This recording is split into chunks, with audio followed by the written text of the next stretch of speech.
This is the American Forces Network, Europe.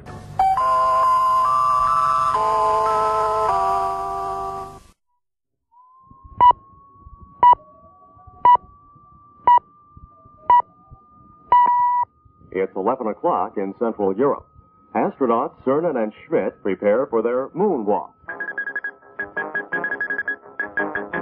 AFN News from the wires of the AP and UPI.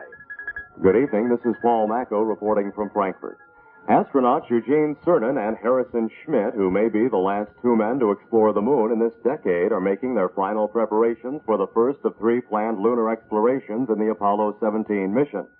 That moonwalk will come just about 4.5 hours after the lunar module Challenger landed on the lunar surface.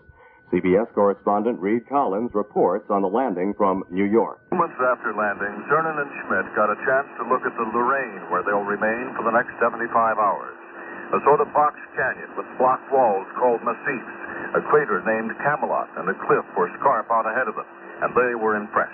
Oh, man, look at that rock out there. Absolutely incredible. Absolutely incredible. I think I can see the rim of Camelot. The epic moment of my life. Where'd you land? You never let me look outside at all. Hey, you can see the boulder tracks. Okay, Gordy, we're standing by for your go. We're looking good on board. Okay, you're looking great here. So there, boulders all over those massives. God, look at that propellant. We could have gone all around and looked around. We should have hovered around a little bit. Gone look at the scarf. No, thank you. I like it right where we are. Astronauts Cernan and Schmidt at their landing site, taurus-littrow, preparing for their first excursion on the lunar surface. That was CBS correspondent Reed Collins. AFN's live coverage of the Apollo 17 moonwalk will begin in about 90 minutes at 30 minutes past midnight.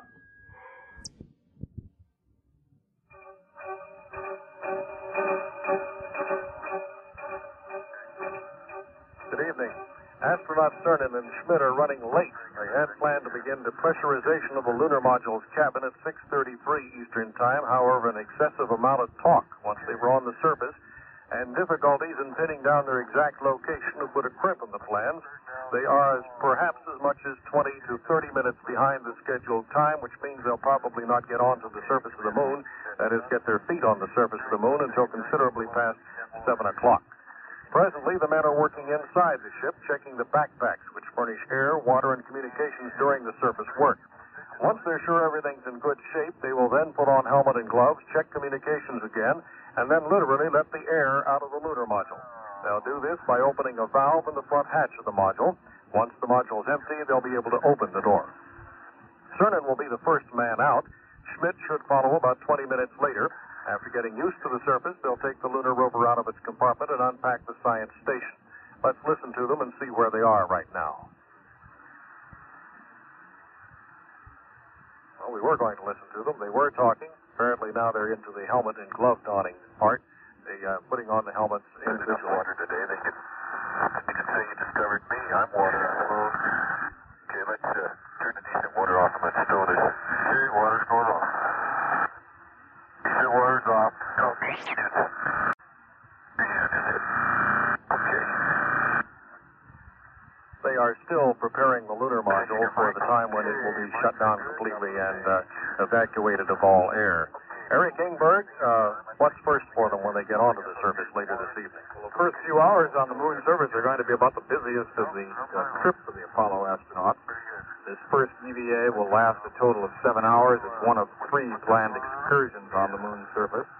And when they step down onto the moon surface, after speaking his piece for history, and he hasn't told us yet what that will be, but he said he's thought a lot about it. Astronaut Gene Cernan will be unloading the electric car, the lunar rover. This is the third time. Archaeologists will be unloading the ALSEP experiment package, the special packed-up instrument unit that contains about 7 different experiments that are very critical to this mission. Also, the atomic energy reactor, which will power those experiments, and the data transmission system that sends the information back to Earth. Then they'll be digging some holes in the moon surface for locating the heat probe, And they'll be setting up the equipment that goes right near the lunar module and that's sent back to Earth, that important experimental data that they were sent to gather. Thank you, Eric. We'll be back with them in another half hour with another report, hoping to get them as they step onto the surface of the moon to begin the last American exploration of that surface, possibly for the next 20 years. This is Jim Slade with Eric Engberg at Group W's Apollo 17 headquarters in Washington.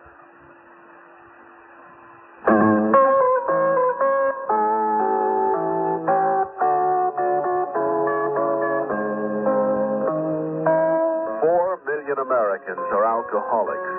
Chances are you know one of them. Many alcoholics use elaborate alibis, excuses, and rationalizations for their drinking. There are many other symptoms. Whatever the symptoms, alcoholism is a costly disease, a disease you can't afford.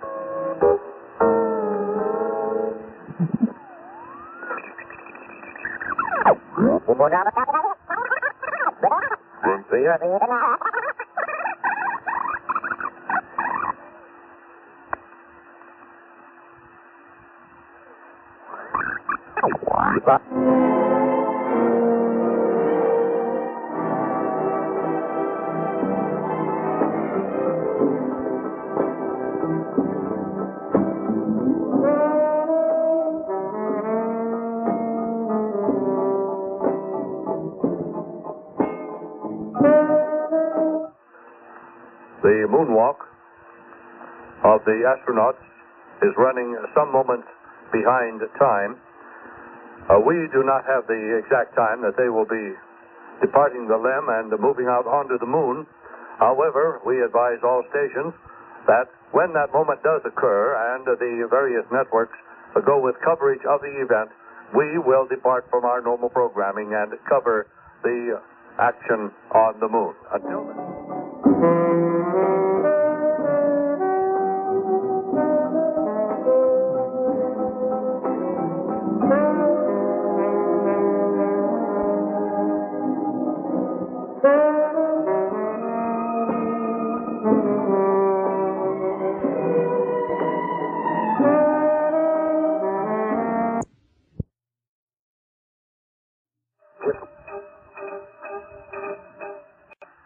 Apollo 17 Commander Gene Cernan is now down on his hands and knees, his back to the door, the hatch is open, and he's about to crawl out and start his descent to put his foot on the lunar surface. Let's listen as the activities go on here on this Apollo 17. Okay, I'll watch it. Oh, I'll fix it when I get out there.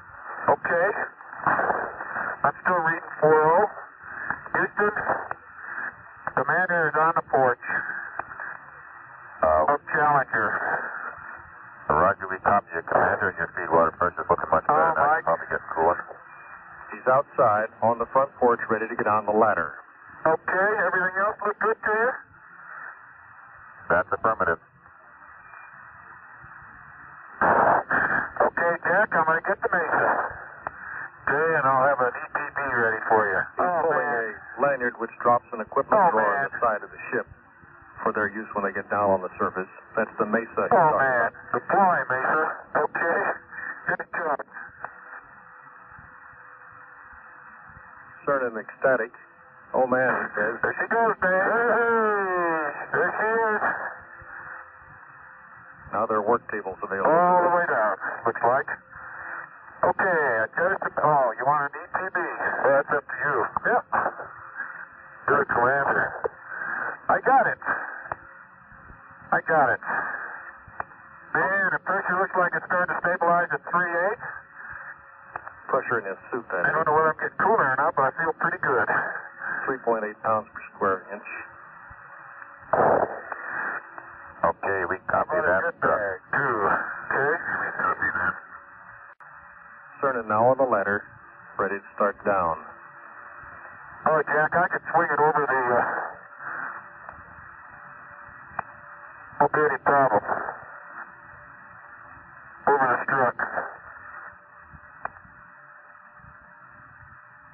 This is a bag. Okay, jet bag is swing and free. You mean the ETB. ETB. Oh, man, this looks like a Santa Claus bag. It is. This is for samples that'll be brought back into the ship after Here it goes. The launch. rover looks in good shape. TB is down there. Cernan mentioning the little car. Okay, I got all my visors down. Jack, I wouldn't lower your gold visor until after you get on the porch because it's plenty dark out here. Okay. Okay. Tape recorder. The visor is sort of a sunglass off. over the helmet. Sensitivity. Max. And max. Okay, Houston. Commander is about 3/4 the way down. Down that 9-step ladder. I'm on the footpad. And Houston, as I step off at the surface at taurus-littrow, I'd like to dedicate the first step of Apollo 17 to all those who made it possible. Jack, I'm out here. Oh my golly. Unbelievable. Unbelievable, but is it bright in the sun? Gene Cernan on the surface of the moon.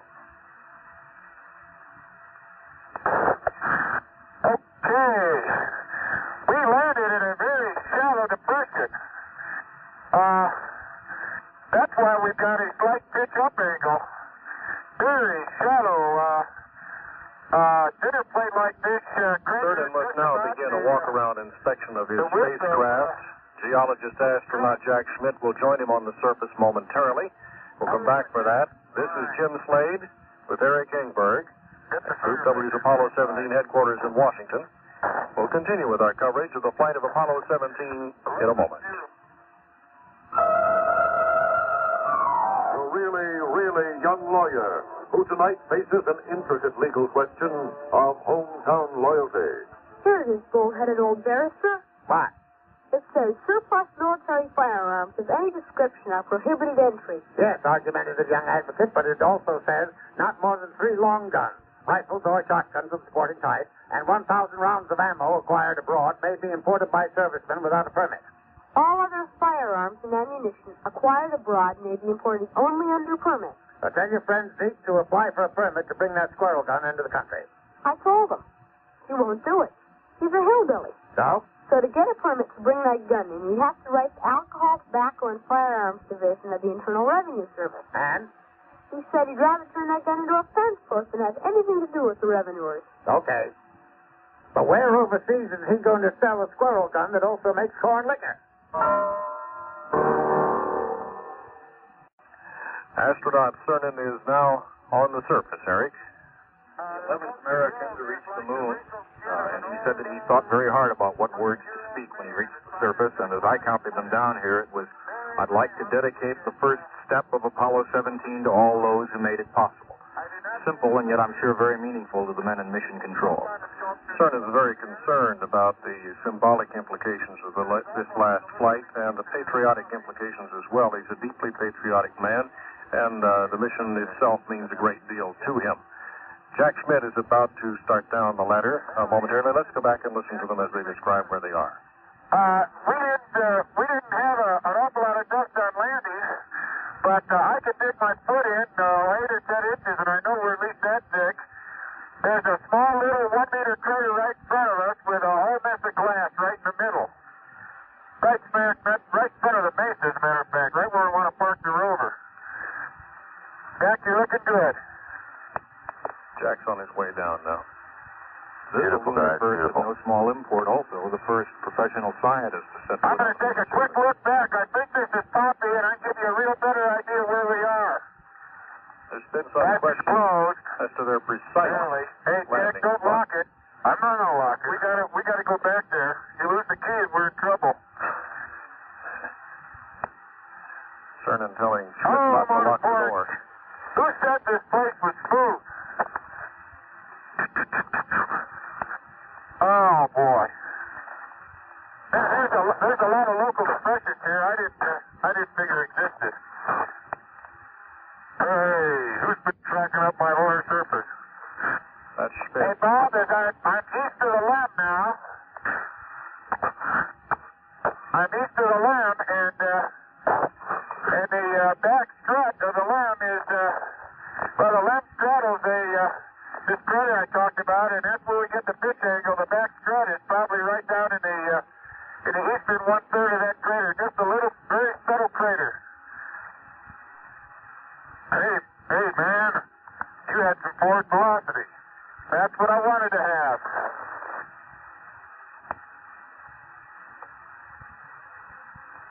Boy, I look at some of these rocks that are filleted here, Jack, and there's sure a lot of sparklies in them. Awful lot of sparklies. You landed in a crater. That's a pretty good shot. Okay, I'm going to get to work in a minute just as soon as I take a look at Triton. Why don't you come over here and let me deploy your antenna? Okay? Schmidt talking Just to walk Sonny. around for 1 second. Hey, man. Put your visor down. And I'll be over there and you can fix my tool harness. I don't like that thing loose. I don't like it loose either. What are you doing over there? We're supposed to be working. So Jack Schmidt is on the lunar surface. A dream come true for a geologist. A dream come true for American science. It's very clear sweeping of the Both surface men by the extremely excited. plume. They've been looking at the position of their spacecraft, and it appears that the spacecraft is not sitting entirely vertical. That is to say that it's sitting low in the rear, pitched back, looking up a little bit. The rear landing gear is in a small crater, on the edge of a small crater. However, it's not pitched to any dangerous degree. It would take about a 45-degree pitch almost to cause great difficulty for them. They can take off with no problems of that type. He also said that he had some forward velocity when he landed. In other words, the spacecraft was moving forward just a little bit. They can tell by the way it is scraped the track in the surface as it set down into the crater. I'll tell you where I think I landed. About 100 meters from Poppy at 10 o'clock. You think that's Poppy, huh? I think so. I think it's an awful big hole. Well, I know. I got to look around a little more. It's sure it's not Triton. Bend over. I'll get your antenna. Part of Triton. Get your antenna. Poppy and Triton, the name of craters that they were targeting in on. They apparently came very, very close to the target point. Nope. Hang on. Yep. Okay, the immediate surface. Yeah, go you talk to him. I don't want you to stand up yet. The surface is utterly cohesive, which holds a pretty good blueprint. Very fine grain. Each around looks very much like previous soils. You got it? Yeah. Oh, you got a hole behind you there. Well, I'll stand it. You can get at it better. Well, you got me right in the sun. Can you come around this way? That must be the geologist talking with those three-syllable words. Harvard boy. I'm going to have to get upstream on you. Okay, you get up on the hill and I'll hit the hole. There you go. Whoa. They're trying to deploy or pull out one of the small antennae on the backpack.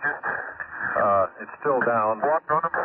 In order to reach it, Well, I tell you, Gene. Schmidt has stepped into a small crater, so Cernan can reach it. Ought to accept this as a challenge. The next generation, he says, ought to accept See it him as lead a challenge. footsteps like these someday. Got another? That'll be all right. Okay, what you do with my tool harness? I'm going to work on it. That's what I'm going to do. The next thing on the agenda for them here will be to unload the electric car, the lunar roving vehicle, which they'll be using on all three of the You might just well forget it. They'll both do that, but Cernan will take off and test it while Well, let's see. Schmidt gets ready for science station. If you could just stretch it around. I can't. I can't, huh? But I will be in a minute. While they're going on with this mechanical business, we'll pause here. This is Jim Slade with Eric Engberg, and we'll continue with Group W's coverage of the flight of Apollo 17. Almost reconfigured. A soldier cross-trains from the infantry and becomes an airborne medic. Stateside, he uses his training while still in the Army to help his community. How? With Project MAST. Basically, it's military assistance to traffic. It's a program that utilizes military vehicles and personnel to quickly move accident victims from the scene of an accident to a hospital. So he's involved saving lives, and at the same time building a better military, one that the people want.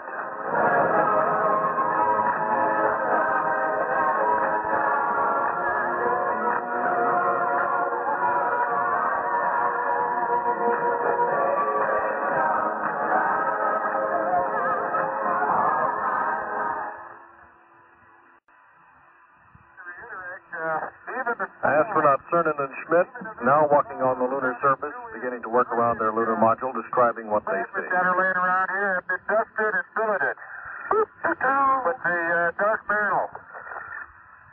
And that sweeping by the eastern stage goes all the way out to where we were, which is about 50 meters, I guess. Hey, man. Hey, these rocks, they almost have a pink, very light pinkish hue to them, and they're not obviously breccia. Now that's like a breccia there, but this does something else again. That will be the first professional opinion you've heard on the moon. Out here, we wouldn't have one foot in the crater. Looks like a vesicular, very light-colored porphyry of some kind. About 10 or 15% vesicles on right in front of the limb. Quite a few of the rocks look of that type. Sort of a pinkish hue to them. The texture is coarse, but I'm not sure how crystalline they are yet.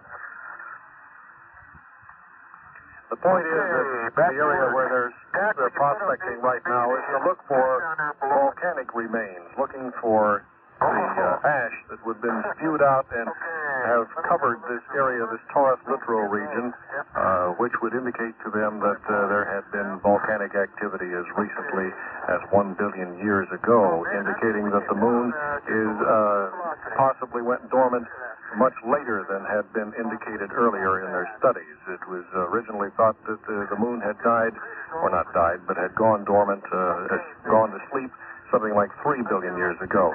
This difference in age could indicate have all sorts of implications for activities that have taken place in our solar system itself. When you hear them talk about dark mantle, they're talking about that volcanic ash.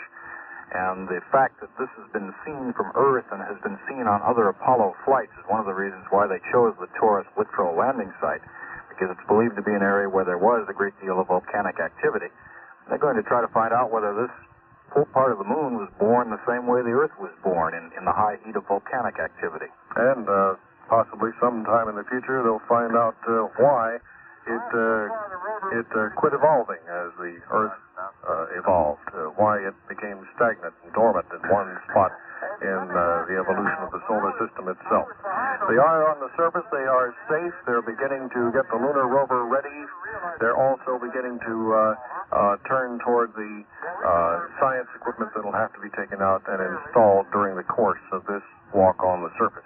They'll be out there for some 7 hours on this first trip to the surface of the moon. There'll be 2 more EVAs before they have to return to orbit, and astronaut Rhett Evans, who is in the spaceship America, some 60 miles above them, continuing with several scientific experiments of his own. Several designed to test the lunar atmosphere, what little there is, to sound out the strata beneath the surface of the moon, even to look for water. He has the stuff to do it with, and that's what's going on right now in orbit. For Eric Engberg, this is Jim Slade at Group W's Apollo 17 headquarters in Washington. You've been listening to live satellite coverage of the Apollo 17 flight to the moon. Specifically, the first of 3 scheduled moonwalks by Mission Commander Eugene Cernan and astronaut Harrison Schmitt. Another moonwalk is scheduled for Thursday night. AFN's live coverage set for 11:45 p.m. Next AFN news can be heard at halftime between the game of the New York Jets and the Oakland Raiders. And until then, we continue with an interlude of space-age music. And Gene Cernan, Captain Gene Cernan, U.S. Navy, and Dr. Jack Schmitt have been out on the surface of the moon for about 40 minutes now. We've got telephone questions waiting to be taken up, but before we take those questions, let's just take a minute to describe the scene in which the Lunar Module Challenger landed just before 8 o'clock. Arthur Garrett's with me, along with Captain Ed Mitchell of Apollo 14 fame. Arthur. Well, they came into the taurus-littrow landing site over the sculpted hills. Now, the interesting thing about this landing site is that they're looking for young rocks here, a mere 3 billion years or so old, as opposed to the last mission where they're looking for really old ones, 4.5 billion years old. Now, Ed, perhaps you'd like to explain just what's going on here. Well, what we seem to think about this landing site, Arthur, is that we are in a valley, a depressed valley that has probably slumped, and the best estimates are that this black metal material they're talking about, that covers the island, may very well be volcanic ash, like we've seen on Earth. And the appearance is very smooth, indicating it's probably a very young ash. If so, it'll be the first time we've seen this on the moon, and certainly the youngest we've seen on the moon. Now, what is this going to tell them if we get this younger rock? Something about the history of the moon? Yes. We have a very good chemical analysis of what the older rocks are. We'd like to have a chemical analysis of this really young rock. Perhaps it will tell us about what was going on deep inside the moon at various periods in its history. But could I ask you, what does it look like? We know they're going to look for some of the youngest rock ever found, and also some of the oldest, perhaps 4.5 million years old, in the massifs that surround the landing site. But can you imagine yourself there with the Apollo 17 crew?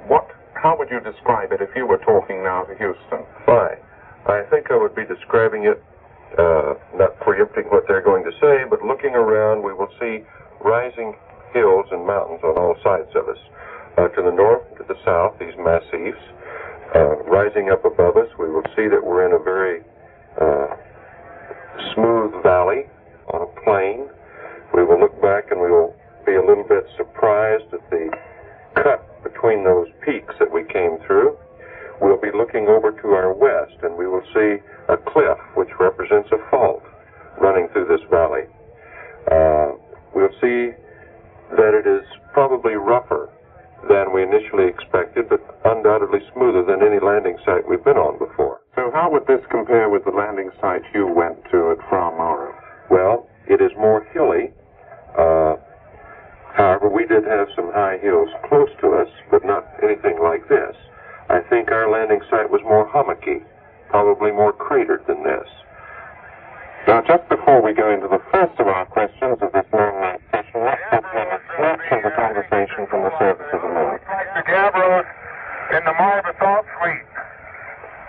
The coarse-grained, planopircine plagioclase rocks. Jack Schmidt, a geologist, giving us getting the technical geology talk right now. About alongside, I can screw up that little crater with glass in it if I park there. Well, we will eventually. Well, there's that one anyway. Let me park right here. I'm sure we'll find some more. Yep.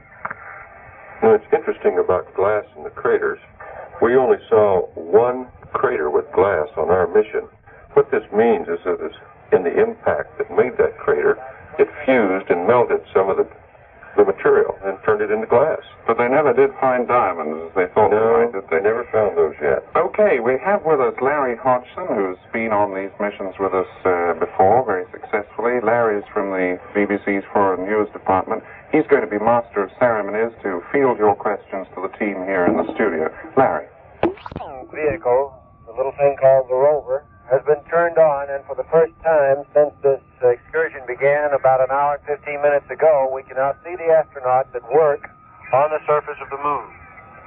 Both Jack Schmidt and Gene Cernan have fallen down at least once, and that fine powdery material of the lunar regolith is certainly sticking to them. They're loading up the rover in preparation for going off on the first excursion, taking the ALSEP, the Apollo Lunar Surface Experiments package, out several hundred meters to install. Near the camera, near our view from here on Earth, is Jack Schmidt, the scientist geologist. Let's listen. Film magazine I had to work on a little bit to get it to work, but it's working. Copy that. If I get that camera, you can punch the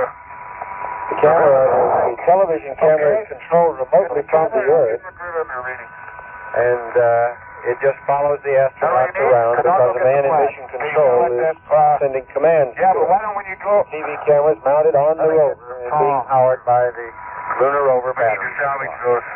Okay. We can see one of the foot pads of the limb, the lunar module Challenger.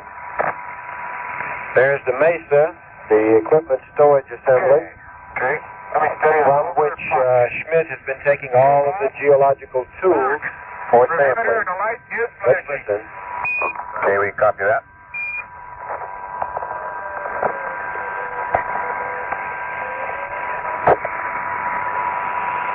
Two have been using a little more. Bury me not on a home prairie. That's Jack Schmidt. Where the coyote Okay, where am I? You're doing the perimeter, getting the flag, I got your camera. I'm going to salvage the scissors. Okay, get the scissors and I'll be putting the flag in. And don't go near the rover. Don't go near the water. That reminds me of a good book. That's Jack Schmidt saying, don't go near the water. That reminds me of a good book. Cernan's voice sounds very much the same. That was Schmidt, who is from Arizona, singing the song, Bury Me Not on the Lone Prairie. Oh, boy. I can't go near the rover. Let me tell you, no. I can't go near the rover. Why don't you set them, how about you let me stick these in your pocket with your... No, set them up there. Just set them in there. We'll get them when we come back here. Okay. Tell you what I'm going to do. Just set them inside the... Schmidt is continuing to hang them here on a hook. Get the equipment ready for the excursion. He's still putting some of his geological instruments aboard. Talking about the flag they're going to deploy in a little while.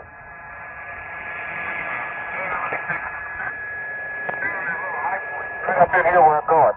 Yeah. Of course, your idea of a high point might be different than mine. I'm in the North Pacific. That's probably the best place in the world for the flag. It's right up on the top.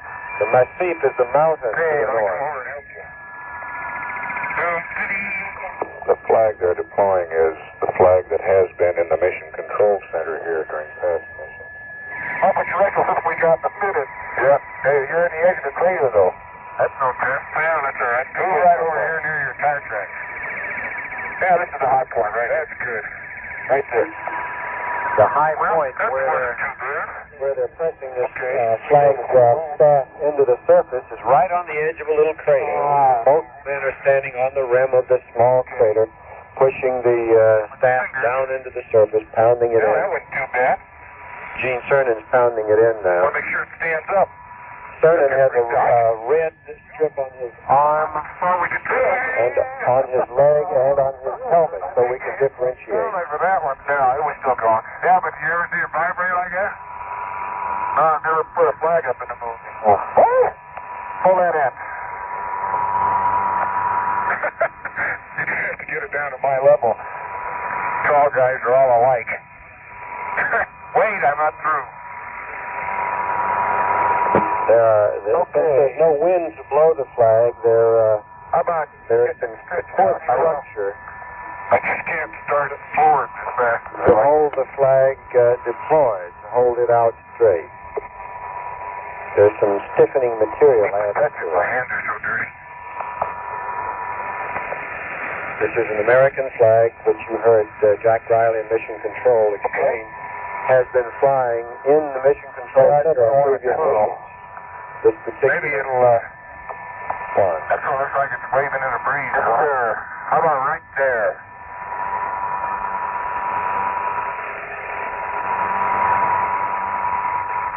Take a couple this way, and we'll take a couple that way. How's that? Oh, I ought to let me get over to the other side. You got the rover in the background. Yeah, in the well. It does wave when you do that. When he moves it, when Cernan is moving the flag around, I'll picture you guys up down there. it does seem to wave as though in the breeze. Of course, this is an airless vacuum on This the flag is a surface. beautiful picture. Each of them will take. You see that? You're it's partially covering a rover Slade, it's a pretty good shot. How's that? Let me get the focus right. They're bouncing around, getting very used to the 1/6 gravity of Earth. I don't want to put it. There you go. Wait a minute. All right, I got you reaching for the flag. How's that? Straightening out the flag and saluting. That's very good, Gene. Let me get it in stereo. Houston, that's beautiful. This has got to be one of the most proud moments of my life, I guarantee you. That's Gene Cernan.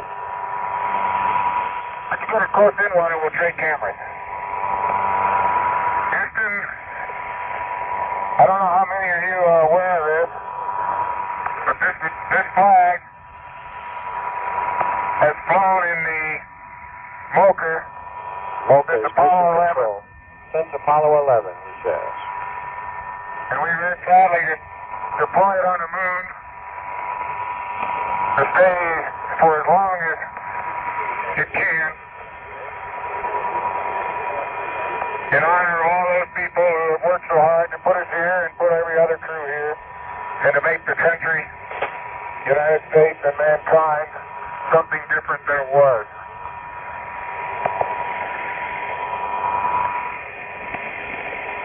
I'm not too sure. Roger 17, and presuming to speak on behalf of some of those who work in the Mocha, we thank you very much.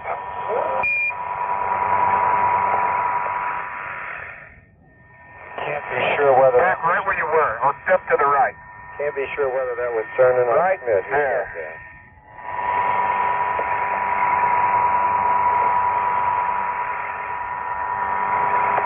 I thought that would be Gene Cernan. I made those remarks a moment ago, but some of the voice inflections did sound very much like Schmidt.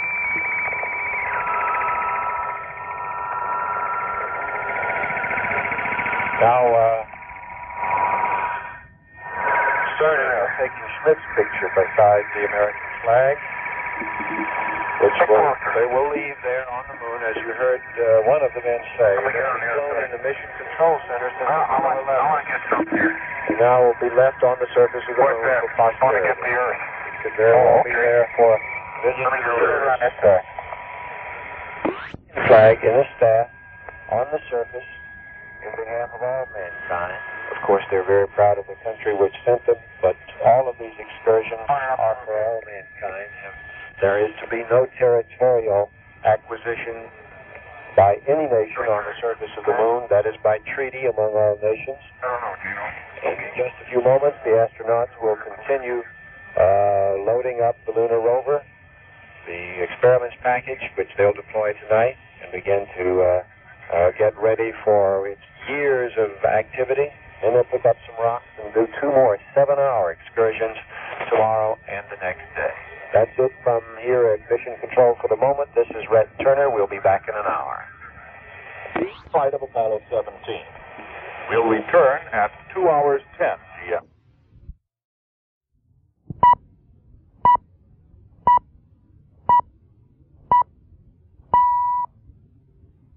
It's 7 o'clock in Central Europe.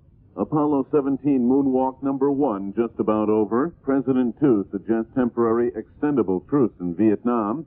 U.S.-North Vietnamese talks in Paris are being accelerated. President Nixon wants wage and price controls to continue as he puts the lid on government and military pay hikes and promotions.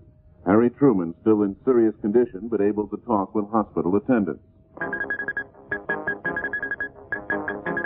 The 7 o'clock report, an expanded summary of world developments compiled from the wires of the AP and UPI with reports from the major American networks, sports, and stock market activity.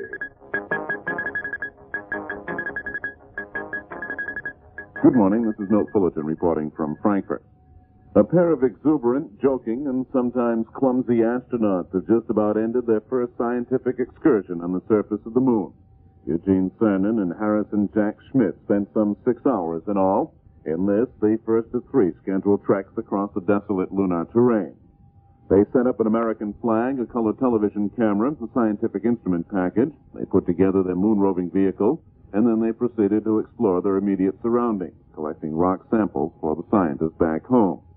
Schmidt had trouble picking up rocks at first, a situation he described as embarrassing for a geologist. Cernan was the first to leave the lunar lander Challenger, dedicating his first step on the moon to those who made Apollo 17 possible. About 5 minutes later, Cernan was joined on the moon's surface by teammate Schmidt. Jack, you're looking good. Jack's on his way down now. This Beautiful, lunar guys, first beautiful. is no small import also, the first professional scientist to set I'm going to take a quick look back. I think this is Poppy, and I can give you a real better idea where we are. There's been some That's question closed. as to their precise Hey, Jack, landing. don't lock it. I'm not going to lock it. We got to go back there. You lose the key, we're in trouble. Cernan telling Schmidt not to lock the door. Who said this place was smooth? Oh, boy. There's a lot of local depressions here I didn't figure existed. Hey, who's been tracking up my lunar surface? That's Schmidt. Hey, Bob, I'm east of the limb now. I'm east of the limb, and the back strut of the limb is, the limb straddles this crater I talked about, and that's where we get the pitch angle. The back strut is probably right down in the eastern one-third of that crater, just a little, very subtle crater. Hey, man, you had some forward velocity. That's what I wanted to have.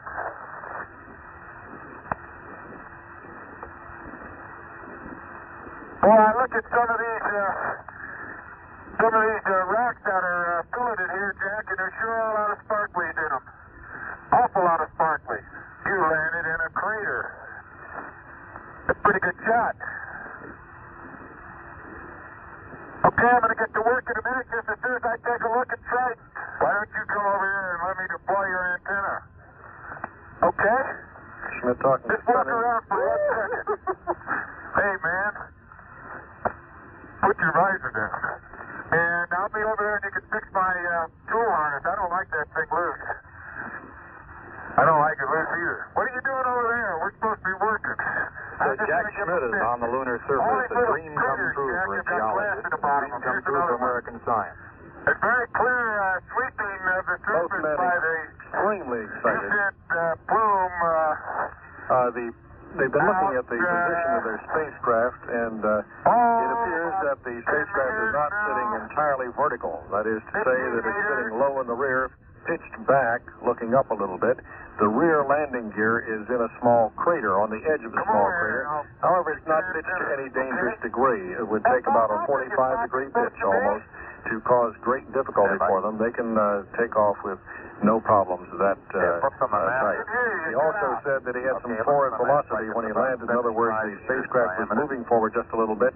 They can tell by the way it is straight to track in the surface as it's set down into the crater. I'll tell you where I think I landed. About 100 meters from Poppy at 10 o'clock. You think that's Poppy, huh? I think so. I think it's an awful big hole. Well, I know. I got to look around a little more. It's sure it's not Triton. Bend over, I'll get you. Might be part of Triton. Get your antenna. Astronauts Eugene Cernan and Harrison Jack Schmidt on the surface of the moon. The running commentary in that report by Group W News. Both spacemen tumbled into the lunar dust on the beginning of their first moonwalk. Each expressed awe at his surroundings, Schmidt calling it the majestic moment of his life. They joked around quite a bit, Cernan telling Schmidt not to lock up the lunar lander lest they lose the key, Schmidt skipping off to plant scientific instruments singing "We're Off to See the Wizard."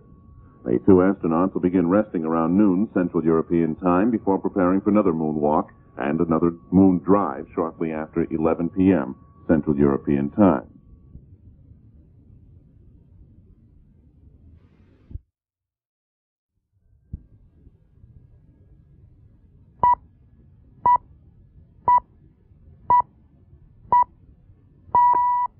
It's 4 o'clock in Central Europe. Private Vietnam peace talks in Paris split into 3 groups. AFN News from the wires of the AP and UPI. Good afternoon, this is John Shaw reporting. Cernan and Harrison Schmidt have begun an 8-hour rest period in the lunar module.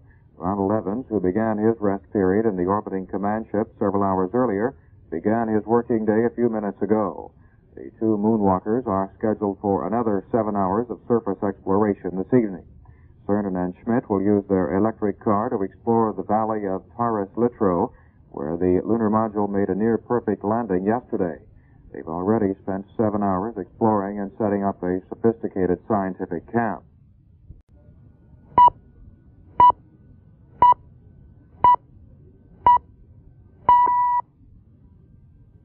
Central European Time, 6 o'clock. The private Vietnam peace talks in Paris split into 3 segments as South Vietnam's president balks again. A possible breakthrough in Laotian peace talks, and 2 Apollo 17 astronauts sleep on the moon. The 6 o'clock report, an expanded summary of world developments, including today in Europe, compiled from the wires of the AP and UPI, with reports from the major American networks. Good evening, I'm David Minot. Lunar explorers put in a long, hard day on the surface of the moon yesterday, more than 7 hours outside their lunar lander, investigating what's called the most exquisite lunar scenery ever seen firsthand by man. And CBS newsman Rhett Collins reports that Eugene Cernan and Harrison Schmitt learned how difficult it is to put in a day's work on the moon. Dust-covered and hand-weary, Cernan and Schmitt discovered yesterday how difficult it was to set out the elaborate experiments at their landing site. They lost time and consumed oxygen as they worked, and the first voyage in the lunar rover had to be cut short. Cernan had knocked loose a rear fender before the trip even began. This came back to haunt them in the form of a large plume of dust thrown up and over them as they traveled along. Today, a longer trip is planned in the rover down to the South Massif, or the mountain that forms one wall of the canyon they are in. They're hoping to collect material that has fallen down the side in an apparent moon slide. When the first day had ended, each man could appreciate the equivalent of housewife's knee, moon man's fingers, the result of the hard work in pressurized gloves. And there are 2 more days to go before the last 2 men leave that moon to its solitary self. This is Rhett Collins, CBS News Space Headquarters in New York. Schmitt, who is the first scientist to land on the moon, is a geologist, and he says the unusually dark, fine-grained dust that covers the valley where they landed appears to be volcanic in nature, rather than derived from underlying bedrock. NASA scientists have hoped that Cernan and Schmitt would find evidence of volcanic activity perhaps less than 1 billion years old, which is about the time they figure the moon turned dead and cold. The surrounding mountains are believed to hold evidence of the other end of the lunar scale, material dating to the moon's birth about 4.5 billion years ago. Alone in the mothership, Ronald Evans continues his tasks of operating an array of instruments and cameras which are studying the moon from orbit.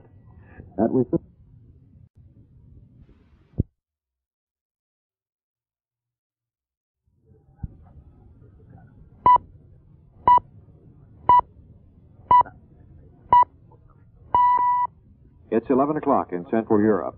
Kissinger to stay in Paris at least another day, as reports indicate an agreement could be wrapped up sometime tomorrow.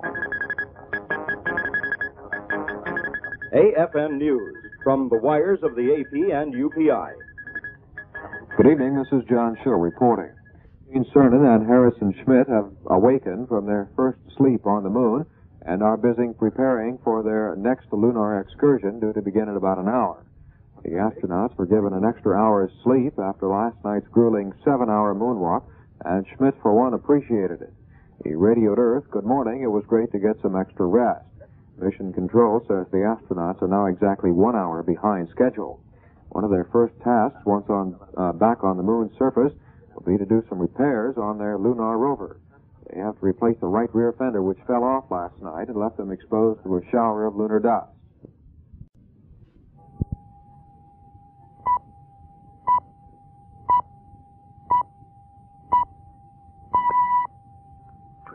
It's midnight in Central Europe. Good morning. Here's a summary of late world news from the AFN newsroom and the wires of the AP and UPI, and the closing report on American markets as provided by Bates & Company. In the news at this hour, Eugene Cernan and Harrison Schmitt are scheduled to walk on the surface of the moon for the second time in just a few moments. Cernan and Schmitt were awakened about 3 hours ago to prepare for another 7 hours on the lunar surface for more exploring and sample taking.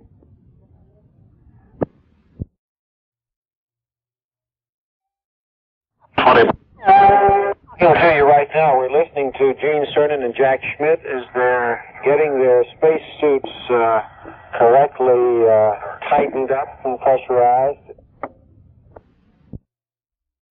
This second EVA is scheduled to last for 7 hours also. In fact, all three of the EVAs are extravehicular activity excursions, scheduled for 7 hours. Last night it ran over that. It could possibly do that. There's plenty of reserve in these backpacks if needed. And it's expected that tonight, during the second time out on the surface, Cernan and Schmidt won't exert themselves as strenuously as they did before. So we may expect them to fire up the lunar rover again, to climb on their little lunar automobile and take the geology bags, boxes, and hammer and sampling this exotic material which scientist geologist Schmidt is most anxious to see. He says it's a geologist's paradise there on the moon, and we certainly believe it. They'll go up to 7 kilometers away from the limb, from the Challenger, as they drive in a west and southwest direction from the touchdown spot up onto the side of what is called a massif, or mountain, and particularly sampling a great the material that has come from deep down within the moon. All of this scheduled to begin within the next 15 or 20 minutes, and will be the 34th Rhett Turner. Okay.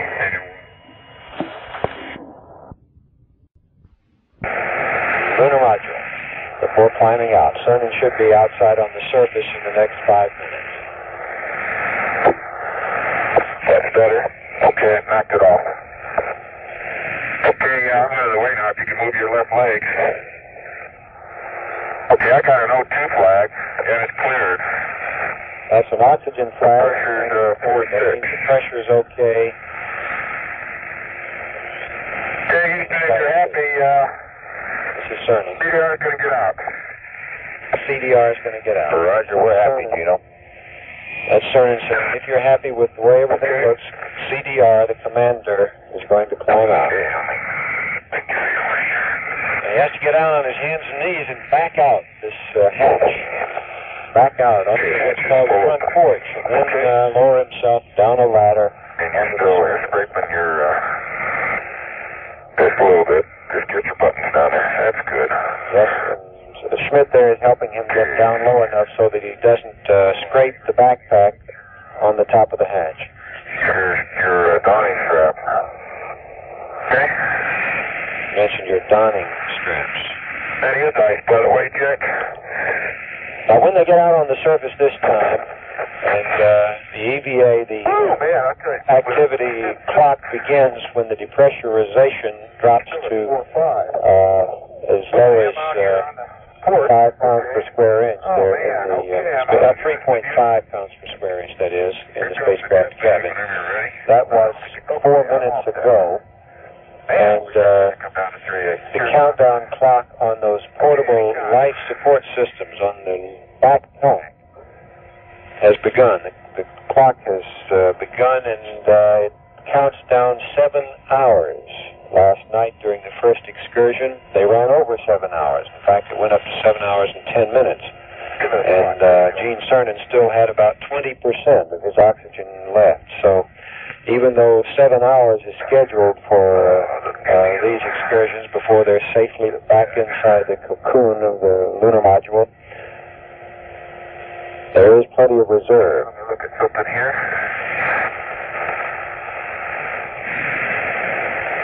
Gene, look at something here. What's that? I just turned my checklist pages. Oh.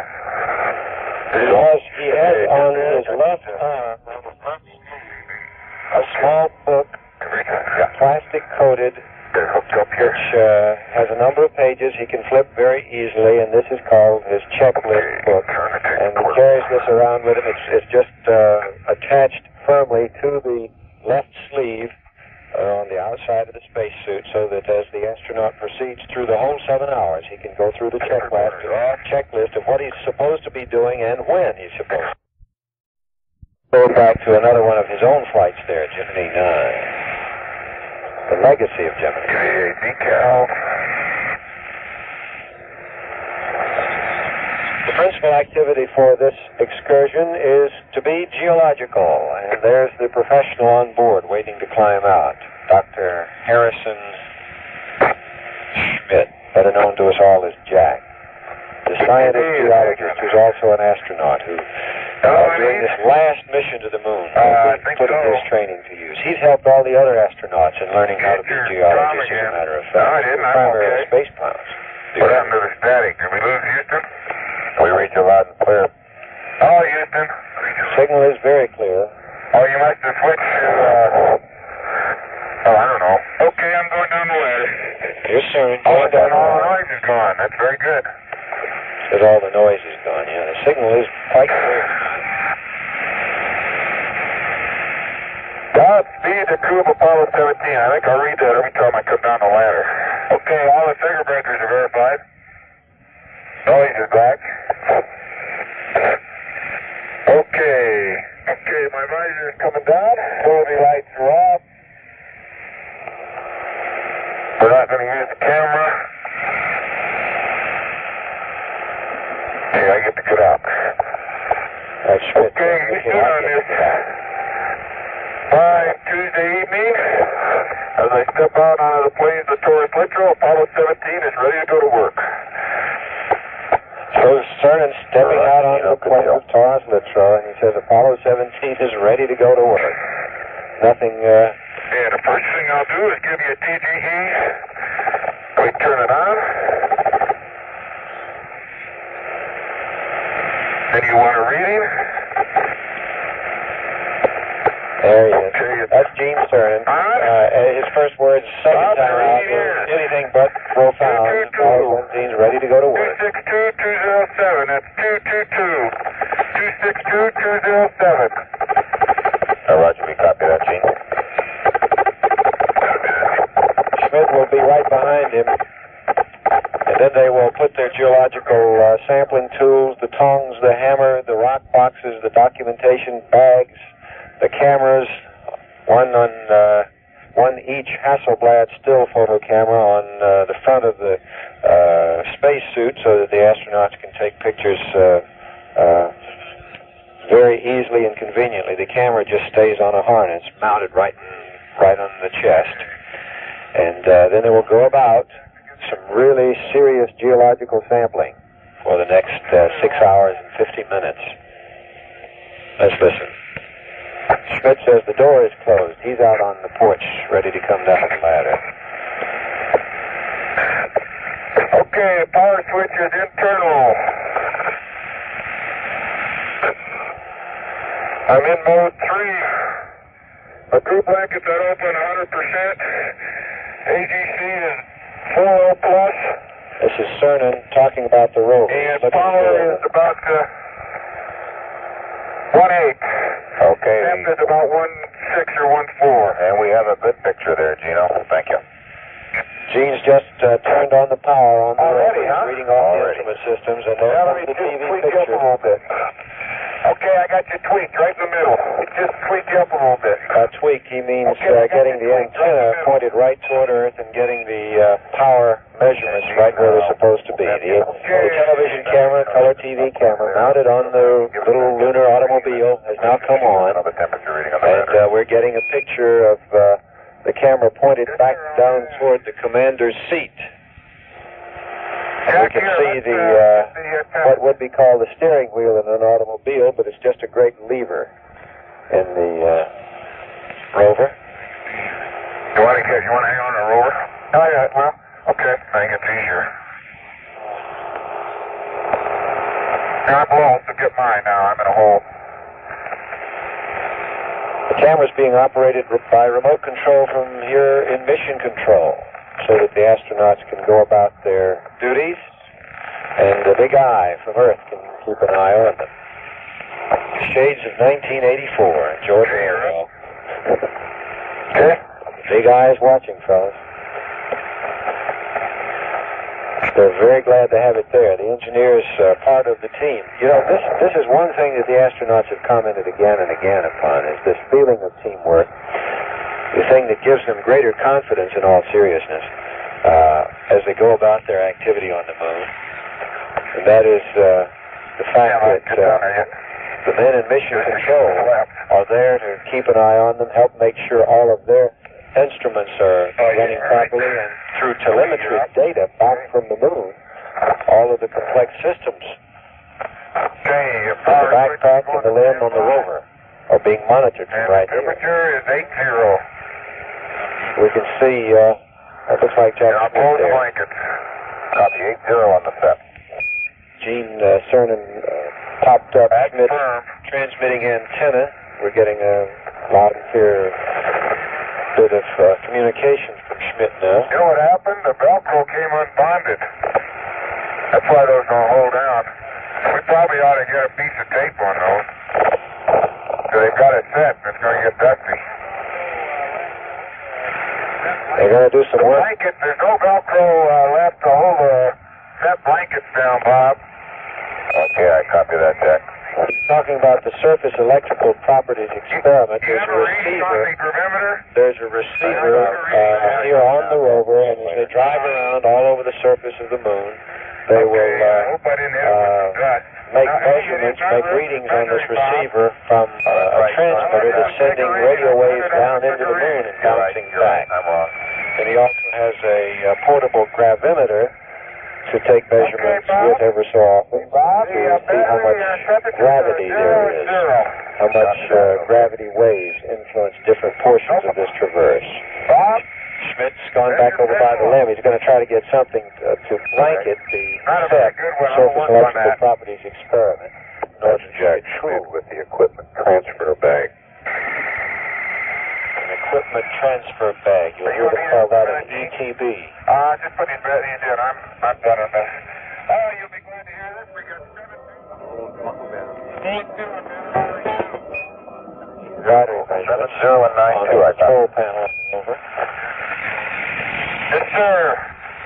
I just verify this is good, Jack, and I'll be all done. They're bouncing that thing around. The TV camera bounces with it. We can see a very clear picture of the astronauts working beside the rover, loading it up for this traverse. We're going to see some fancy things being done to that broken fender in just a little while. They have a plan in order to help prevent lunar dust from blowing up on the turbine.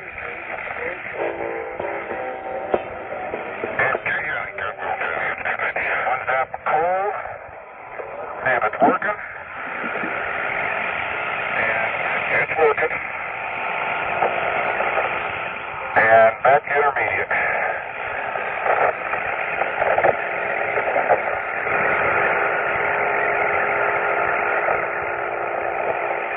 You're listening to live coverage from the Voice of America, broadcasting worldwide with this second lunar excursion by the astronauts of Apollo 17. You're hearing live conversations coming from the surface of the moon, relayed through the Manned Spacecraft Center in Houston, from which we're reporting. We see astronauts Gene Cernan and Jack Schmidt as they're beginning the second of their big lunar excursions. Schmidt is right beside the lunar rover at this point, putting some equipment aboard. They're about an hour and a half late starting this excursion tonight because they slept later this morning. They were purposely given a longer sleeping period in order to rest well from the highly tiring first excursion last night. Television cameras panning around. We can see Cernan back over by the storage bay on the back of the lunar module, where all of this geological equipment was stowed away, was very carefully packed for the trip from Earth to the moon. We're listening to their conversations, too, as they're telling us what they're doing. Juliet. Magazine Juliet refers to a camera magazine, Magazine J for Juliet. You're going to hear some interesting crater names tonight, too, as they go off to the west of the landing site.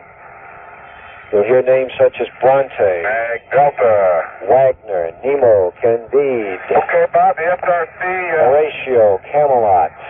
organic sample has been sealed, and the SRC lid is staying almost closed, about 2 or 3 inches open. If that's fine, I'd like to leave that. That's a sample return container, an SRC go ahead and box. leave it, Dean. If it's not, we'll get back with you on it. Better known as the rock box. Okay, I'm going to hit the perimeter here. Cernan mentioned that the mechanical sample had been sealed. Patching, light clamp, and light is flashing. Copy that. You'll hear him mention some light clamps in just a minute, with which they hope to clamp on a patch on this rover fender. I wonder who brought them outside the lunar. These were some clamps that had to come from inside. Cernan's working by the storage area. Charge, remember EP4 goes between the rover seat, and EP5 we're going to put on one of the foot pads in the sun, probably either the minus Z or the minus Y foot pad, whichever is more convenient. Probably the minus Z is. Just as long as it's sitting in the sun is the important thing on a foot pad. Getting a rumbling sound coming back from the moon. Okay. In the communications. There's a whole worldwide network of engineers working on just that voice link. Every time you hear something, you can just imagine there are a couple hundred guys between Houston, Washington, Goldstone, California, Madrid, Spain, Honeysuckle Creek, and Tidbinbilla, Australia. There's a great new 210-foot dish at Tidbinbilla near Honeysuckle, near Canberra, Australia. They've really been zeroing in with increased definition on this lunar excursion. Down under. Don't know if they're within range at the moment. Let's see. Daylight is crossing across the Pacific now. They may or may not be within range of the moon right at this hour. Cernan's Bob, I'm having a little trouble getting the true battery out. I'll have to go back and use two hands. Okay, that sounds like a familiar problem. Each time the lunar module is fired up. Someone who's been there before says you just got to work it back and forth. The LittroW is the Lunar Communications Relay Unit. And Cernan's moving the battery around there. I'll do fresh battery.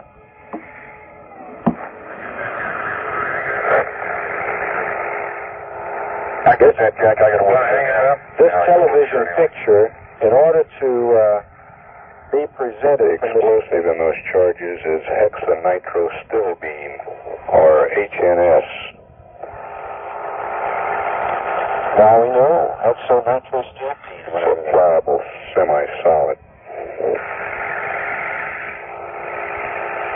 We'll be describing that to you in greater detail later. These are the small explosive charges which are being put out all along these excursions to go off long after the astronauts leave the moon,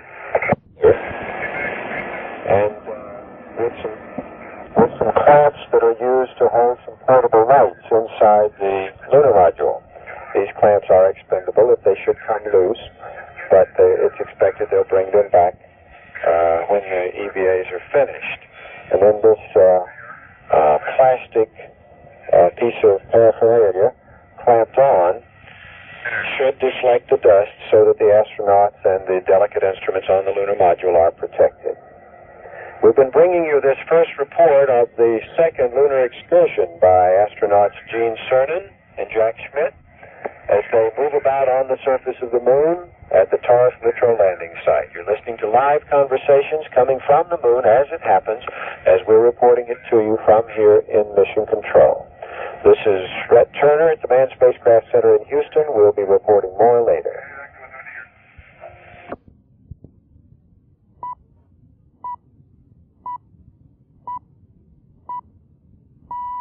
Central, yes.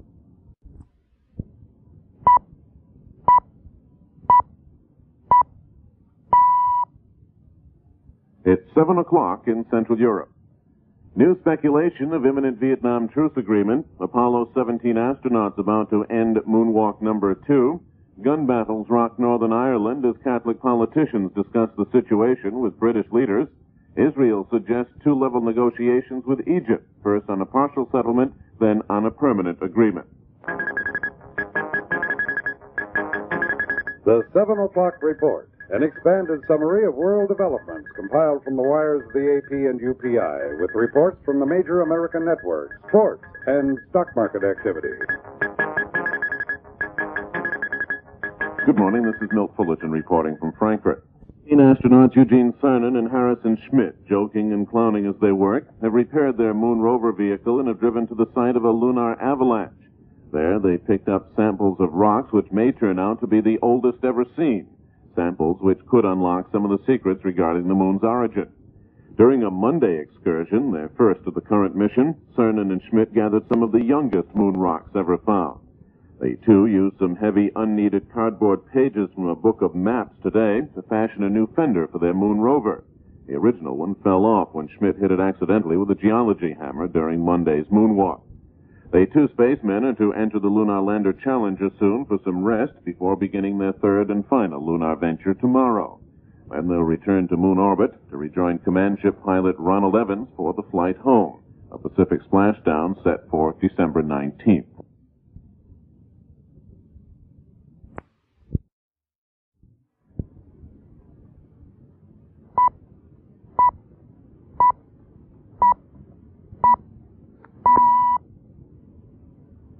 It's 4 o'clock in Central Europe.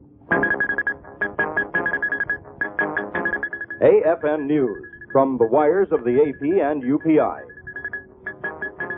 Good afternoon, this is David Elliott reporting. 17 astronauts will be walking on the moon's surface again today and riding around in their moon buggy.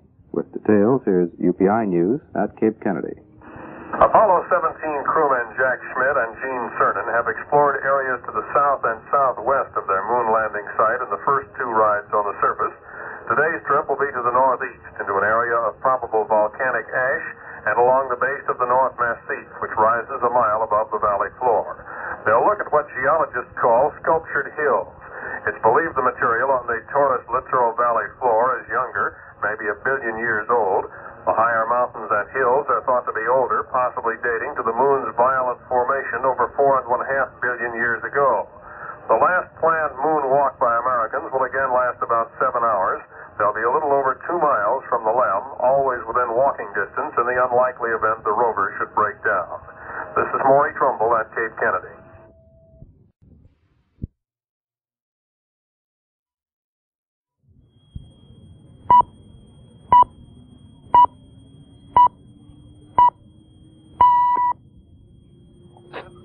It's 6 o'clock in Central Europe. Kissinger prepares to return to Washington following another long Vietnam peace session in Paris. The Apollo 17 moonwalkers come up with an orange-colored mystery and renewed violence in Northern Ireland. The 6 o'clock report, an expanded summary of world developments, including today in Europe, compiled from the wires of the AP and UPI, with reports from the major American networks. Good evening, I'm David Minot. Apollo series have given scientists one of the most surprising discoveries on the moon, a deep orange-stained crater, possibly blown out by the dying gasp of lunar volcanism.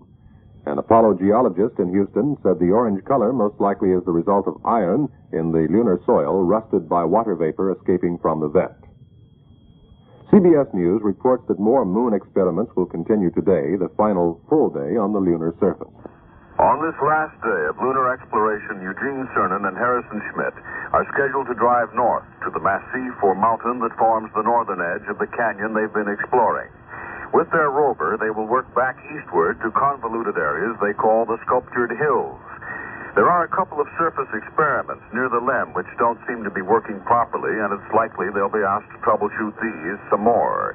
A geological highlight of last night's excursion was discovery of an orange substance near a crater, something never seen by the previous 10 men who've been to the moon. As geologist Jack Schmitt said last night, loading the moon rocks up into the LEM, we've got more samples than we've got sense. One more collecting trip today, a rest period tonight, and it's farewell to the moon Friday afternoon. Reed Collins, CBS News, Space Headquarters, New York. The Apollo 17 will blast off from the moon at 11:45 tomorrow evening, and AFN will provide live coverage from one of America's major networks at that time.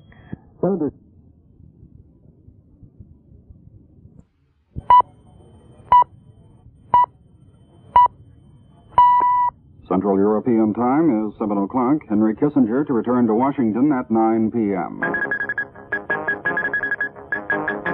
AFN News from the wires of the AP and UPI. John Wood, AFN News reporting.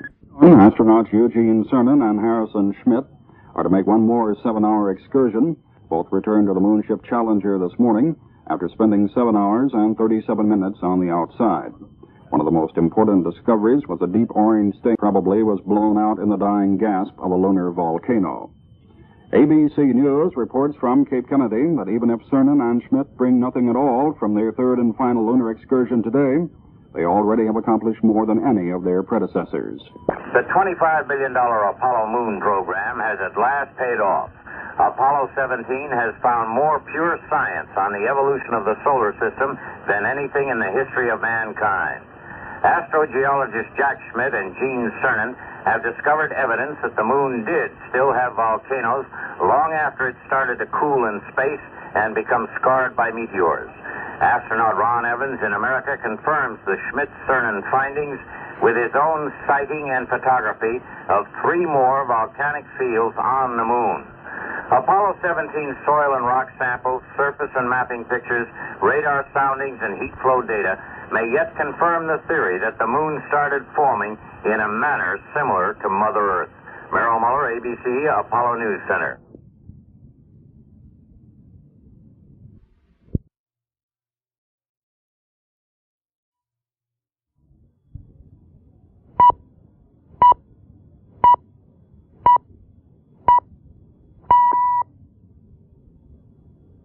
Central European Time is 9 o'clock. More second-term Nixon administration appointments. AFN News from the wires of the AP and UPI. Good evening, this is Bob Andresen. Astronaut Ronald Evans says his observations of the moon from the orbiting command module are going smoothly. The 2 astronauts on the lunar surface still are asleep, preparatory to further moon exploration at 30 minutes past midnight Central European Time. Evans is on a different rest cycle from Eugene Cernan and Harrison Schmitt. UPI reports during their last outing on the moon, the astronauts made an unusual find. The astronauts and the Earth scientists were as excited as prospectors striking gold, but the excitement centered around a layer of orange moon soil discovered by Gene Cernan and Jack Schmitt on their second moon cruise. Cernan and Schmitt whooped in excitement. Geochemists at the Manned Spacecraft Center called it possibly one of the most important events since Apollo 11 first landed on the moon. To geologists, the orange-red moon soil indicated a volcanic vent formed in the dying days of a moon volcano. Soil samples could contain traces of gases which existed deep in the moon's interior. They could also indicate escaping water vapor. Throughout the 6 Apollo landings, scientists have hoped in vain that astronauts would find traces of water on the moon. Perhaps on this last mission, their hopes have been answered. Ted Shields, Cape Kennedy.